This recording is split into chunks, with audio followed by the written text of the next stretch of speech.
বাংলাদেশ আওয়ামী লীগের কাছে বা আওয়ামী লীগের নেতাকর্মীদের কাছে ডক্টর মোহাম্মদ ইউনূসের নামটা একটা অ্যালার্জেটিক ওয়ার্ড। এই নামটা শুনলেই ধরেন কেমন যেন ফিল হয়, মনে হয় কোন রকমে গিয়া এই লোকটার যদি কিছু করা যায় তো এরকম একটা অনুভূতি। আর পাশাপাশি সমন্বয়কদের নাম শুনলেও আওয়ামী লীগ এবং তাদের অঙ্গ সংগঠন যারা আছেন সবাই হাইপার অ্যালার্জেটিক অবস্থাতেই ভোগেন, এটা খুবই বাস্তব।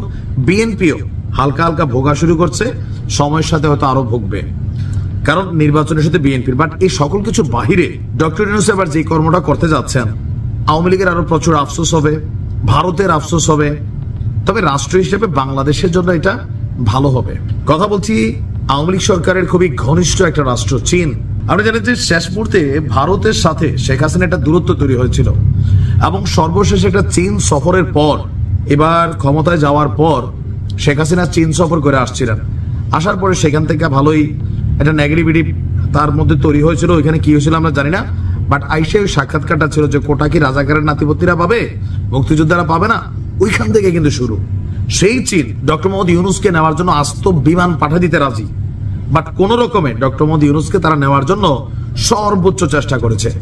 ফাইনালি তারা পেয়েছে। ডক্টর মোহাম্মদ ইউনূস আগামী 26শে মার্চ তিনি আপনার কি বলা হয় যে চীন সফরে যাচ্ছেন। তবে 26শে মার্চ কেন যাচ্ছেন জানি না, মহান স্বাধীনতা দিবস এদিন দেশে থাকলে ভালো হইতো। আপনার অন্তর্বর্তী সরকারের এই প্রধান উপদেষ্টার বেইজিং সফরে বেশ কিছু গুরুত্বপূর্ণ সিদ্ধান্ত হতে যাচ্ছে, যেটাতে বাংলাদেশ নামক রাষ্ট্রটির স্বার্থ কানেক্টেড হবে। এখানে বেশ কয়েকটা ইয়ার মধ্যে 7 থেকে 8টা সমঝোতা স্বাক্ষর হবে।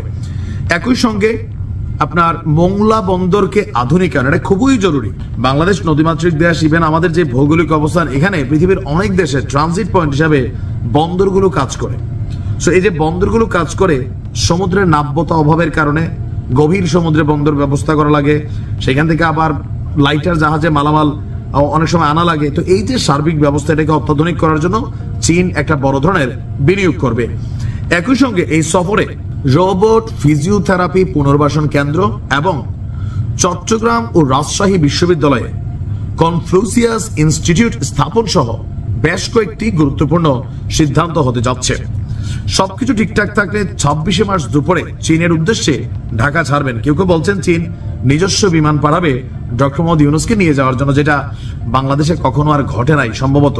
চীনের হাইনান প্রদেশে একটা প্রোগ্রাম হবে যে আপনার বোয়াও ফোরাম ফর এশিয়া, সেখানে যোগ দিবেন ডক্টর ইউনূস। সম্মেলনের উদ্বোধনী প্লেনারি সেশনে বক্তব্য দেন। এছাড়া প্রধান উপদেষ্টার সঙ্গে চীনের স্টেট কাউন্সিলের এক্সিকিউটিভ ভাইস প্রিমিয়ার দিং ঝুজিয়াং এর বৈঠক হবে। 28শে মার্চ বেজিং এর great hall of the people, সেখানে চীনের প্রেসিডেন্ট শি জিনপিং এর সাথেও বৈঠক হবে। একই দিনে হুয়াওয়ে কোম্পানির উচ্চ প্রযুক্তি সম্পন্ন এন্টারপ্রাইজ প্রদর্শন করবেন। 29শে মার্চ চীনের বিখ্যাত বিশ্ববিদ্যালয় পিকিং ইউনিভার্সিটি তাকে সম্মানসূচক ডক্টরেট ডিগ্রি প্রদান করবে এবং সেখানে তিনি বক্তব্য রাখবেন। পরে বেজিং থেকে চীনের একটি বিমানে ঢাকায় ফেরার কথা রয়েছে। চীনের প্রেসিডেন্টের বৈশ্বিক উন্নয়ন উদ্যোগ একটা প্রোগ্রাম আছে, সেখানে আপনার আরো অনেক আলোচনা হয়তোবা হবে, বাট এটা দুই দেশের মধ্যে ব্যবসা বাণিজ্য দ্বিপাক্ষীয় সম্পর্ককে আরো উচ্চতর স্থানে নিয়ে যাবে। তবে চীন বড় কঠিন খেলা খেলে। এই মুহূর্তে ভারতের সাথে যেই দূরত্বের জায়গাটা আছে, সেই জায়গাটাকে সাইজ করতে চীন আপনার এই ভূমিকা নিয়েছে। আরো বেশ কিছু চুক্তি হবে যেগুলো ভারতের জন্য ঝামেলার কারণ হবে।